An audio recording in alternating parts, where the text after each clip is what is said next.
करेला खुश्क जो होता है ना, इसको हम शुगर में इस्तेमाल कर सकते हैं।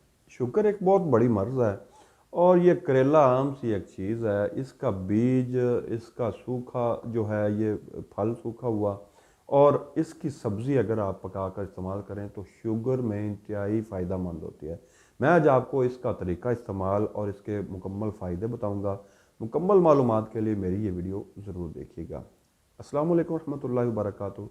हकीम मोहम्मद अहमद फ़ाज़िल तिब वल जराहत आपकी खिदमत में हाज़िर है। नाज़रीन, शुगर नामुराद एक ऐसी मर्ज़ है कि जिसकी वजह से जो इंसान है वो बहुत सारी कमज़ोरियों का शिकार हो जाता है और मायूसी का भी शिकार हो जाता है। वो ज़हनी और जिस्मानी तौर पर और एसाबी तौर पर इंतहाई कमज़ोर हो जाता है। अगर मर्द हो तो मर्दाना कमज़ोरी का शिकार लाजमी हो जाता है। अगर कुछ अर्सा ना भी मर्दाना कमज़ोरी हो तो कुछ अरसे के बाद वो मर्दाना कमज़ोरी का शिकार हो जाता है।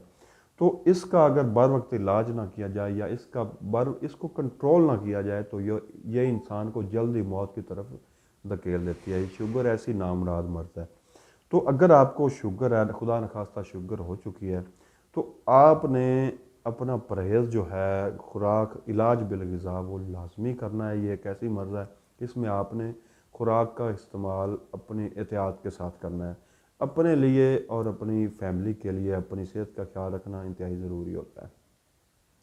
तो इसके साथ ही अगर आपको जंगली करेला कहीं से अवेलेबल हो तो आपने उसका जो सालन वगैरह है, इसका सालन भी पका सकते हैं।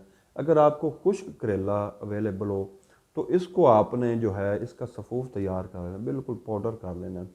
सफ़ूफ को आपने जो है तकरीबन आधा चम्मच आपने सुबह और शाम नीम गर्म पानी, आधा कप नीम गर्म पानी के साथ इस्तेमाल करना है। इंशाल्लाह इसके इस्तेमाल से आपको शुगर की किसी जो है टैबलेट या मेडिसिन की ना, इंग्लिश मेडिसिन की ज़रूरत नहीं पेश आएगी। तो इससे इंशाल्लाह आपकी शुगर जो है कंट्रोल रहेगी। आपने इसके साथ परहेज़ भी जारी रखना है और आपको इससे फ़ायदा होगा और मुझे उम्मीद है आप इसको इस्तेमाल करके मुझे दुआएं देंगे। तो अब तक के लिए ये थी शुगर की इलाज के लिए एक देसी टोटका। हकीम मोहम्मद अहमद को इजाज़त दीजिए। दुआ में याद रखिएगा। अल्लाह हाफ़िज़।